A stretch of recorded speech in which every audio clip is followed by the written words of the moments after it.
Welcome to the deep dive. Today, we're tackling a really crucial topic, one that sits behind a lot of what we see in global news and, well, the financial world, sanctions. hmm We know you're keen to get a solid grasp of potentially complex issues, without getting bogged down in jargon, and that's exactly our aim. Absolutely. Sanctions, they might seem a bit niche sometimes, but honestly, they're fundamental. Mhm. Fundamental to international relations, how laws get enforced across borders. Right, So yeah, for anyone wanting to understand global finance, global security, this is a key piece of the puzzle. definitely. And to help us put this puzzle together, we're drawing on material from Sanctions, FinCrime Intelligence. Ah, yes, a good source. Yeah, they specialize in financial crime, so they offer a really insightful, practical take on it. Especially useful, I think, for people in compliance and risk management roles. For sure. Very practical stuff. So our mission today, let's cut through the complexity, pull out the core things you need to know about sanctions. What they are, why we have them, the different kinds, who enforces them. And crucially, why they matter so much for banks, financial institutions, businesses. Exactly. Okay, let's unpack this. What exactly are sanctions at their core? Well, essentially, sanctions are measures put in place by governments or sometimes international bodies to restrict things. Restrict what kind of things? Economic interactions, financial dealings, trade with specific countries or maybe entities, even individuals. Think of them as deliberate limits, a way to apply pressure. So it's more than just about money then. The source hints they're used as a foreign policy tool. Precisely. Very often, they are a foreign policy tool deployed to tackle really significant international concerns. Like what sort of concerns? Things like human rights abuses, efforts against terrorism, or trying to stop the spread of nuclear weapons.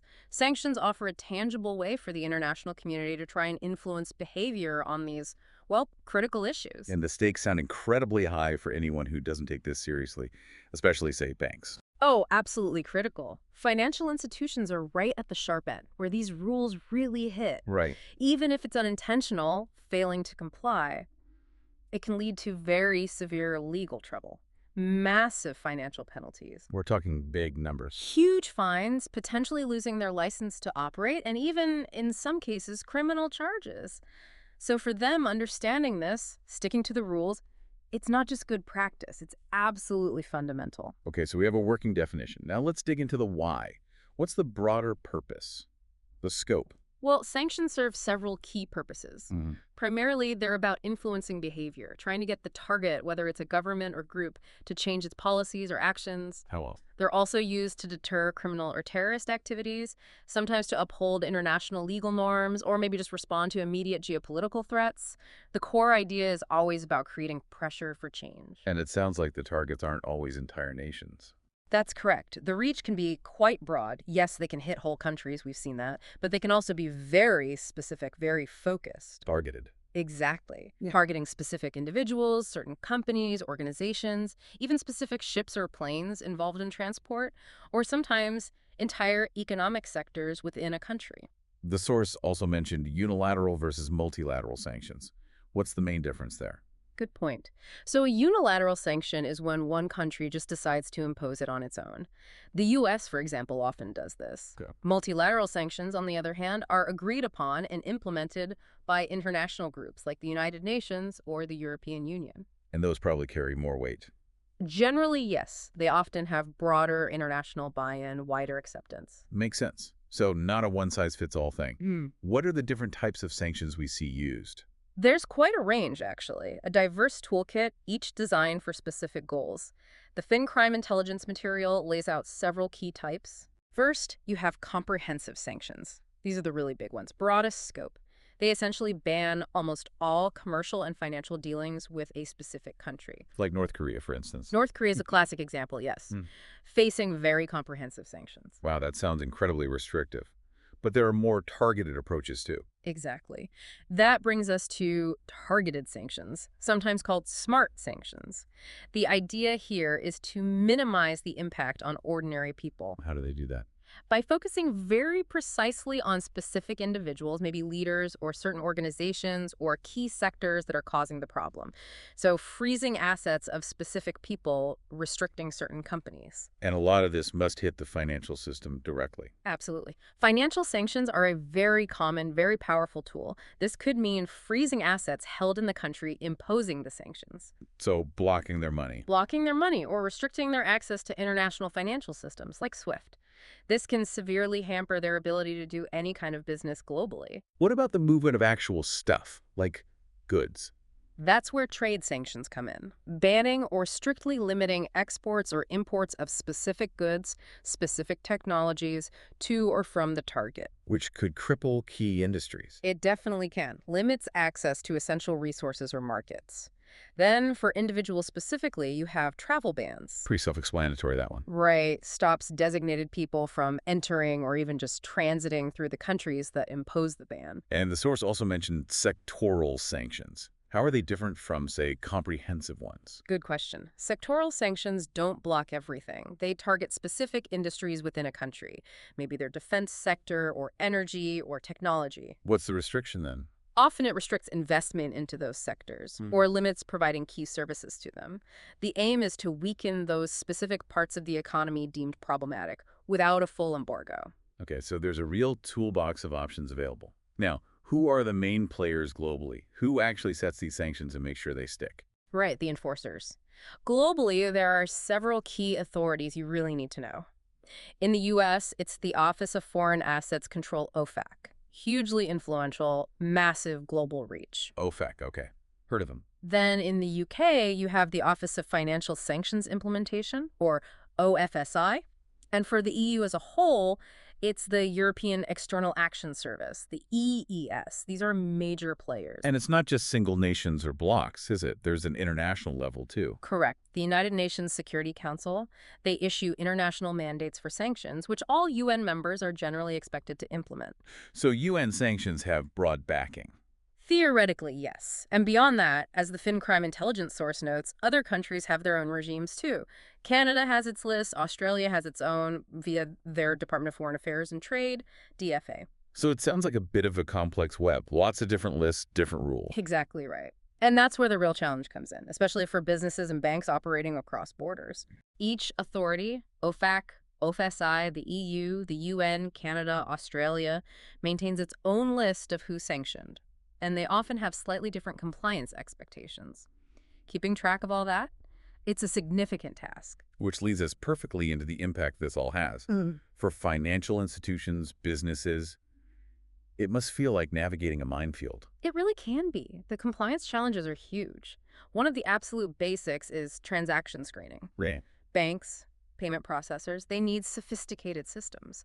Systems to constantly monitor all their transactions in real time, ideally, checking them against these constantly updated sanctions lists. To make sure they're not accidentally processing a payment for someone on a list. Precisely. And it's not just the transactions themselves, it's about knowing your customer. Ah, customer due diligence, CDD. Exactly, CDD. Banks need to thoroughly check who their customers are and, crucially, understand who the ultimate beneficial owners are behind companies. Why is that so important? To stop sanctioned individuals or groups hiding behind shell companies or complicated ownership structures, you need to know who you're really dealing with. The source also mentions supply chains. How do sanctions affect those? Supply chain risk management, another critical area. Businesses need to be sure their goods aren't coming from or going through sanctioned places. Or involving sanctioned companies along the way. Right. At any point in the chain, it requires really careful checking, due diligence all the way through. And beyond the legal risks, the fines, there's also the company's image to think about. Definitely. Reputational risk is a big one. Being publicly linked to sanctioned parties, even if it was unintentional, that can seriously damage a brand, hurt investor confidence. And the consequences, as we touched on earlier, they're severe if you get it wrong. Yes, the FinCrime intelligence piece really hammers this home. Non-compliance can mean huge financial penalties, losing your license to operate, and potentially criminal prosecution for the people involved. The regulatory spotlight here is intense. Now, one thing that seems really clear is that this isn't static. The global situation changes constantly.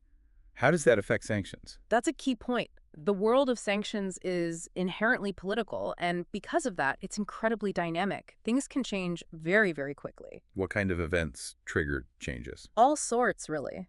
The source lists things like new armed conflicts, major human rights violations, significant cyber attacks, acts of terrorism, worries about nuclear weapons. So major geopolitical shifts. Exactly, but also things like tackling illicit financial flows or major corruption scandals.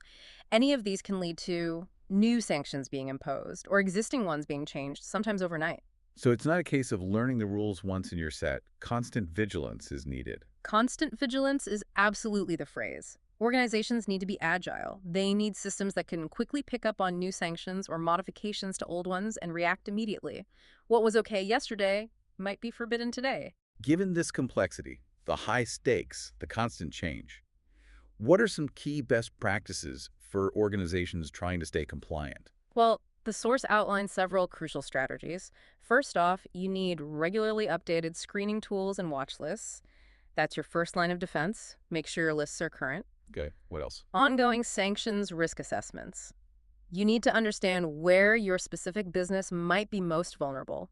Where are your pressure points? And what happens if one of these screening tools flags a potential problem, a potential match? Good question. You need clear escalation protocols, well-defined steps for what to do next. Who investigates? How? When do you report it to the authorities? That all needs to be mapped out. Makes sense. People need to know what to do. Absolutely. Which leads to staff training and awareness. Everyone in the organization needs to understand their role, their responsibilities when it comes to sanctions. Are there other proactive things companies should do? Yes. Things like independent audits, getting an outside eye to check your processes, and stress testing your compliance program to see if it holds up under pressure. What about technology? Ah, yes. The FinCrime intelligence material also mentions the growing role of AI and machine learning. These technologies can really help improve the accuracy of screening, cut down on false positives, and just generally make the whole process more efficient and effective. This has been incredibly helpful, really breaking down a complex topic. And as you said right at the start, understanding sanctions gives you such a deeper insight into world events, financial flows. Why should this really matter to you, our listener, even if you're not, say, a compliance officer? That's a great point. Even if your day job isn't directly in finance or international trade, knowing about sanctions gives you crucial context for so much that shapes our world. How so? Well, they influence economic trends, they're a major factor in international diplomacy and conflict. They really highlight how interconnected everything is now. Global supply chains, finance, it's all linked. So even things like everyday banking or buying imported goods are touched by this. They are, often in ways you don't immediately see. This complex web of regulations affects international business, finance, and ultimately the global economy we all participate in. It's just part of the landscape now. Okay, so to quickly recap, sanctions are this multifaceted tool used in international relations, law enforcement, restricting interactions with specific targets. Right. Countries, people, companies. They come in various forms: comprehensive, targeted financial trade, enforced by lots of different authorities like OFAC, the UN, the EU, and they have huge implications for global finance, security, demanding constant vigilance and really strong compliance, especially from banks and businesses. Exactly. And maybe that leads us to a final thought, something for you to mull over. Okay. Given how fast international relations change and how sophisticated financial crime is becoming, how do you think the role, the impact of sanctions might evolve in the coming years? Think about geopolitics, technology like AI we mentioned, economic pressures. How will all that reshape this already complex tool? It's definitely a space that's going to keep changing. Definitely food for thought. And if you are interested in digging deeper into this or other financial crime topics, resources like FinCrime Intelligence are out there. Always more to learn. Thanks for joining us for this deep dive.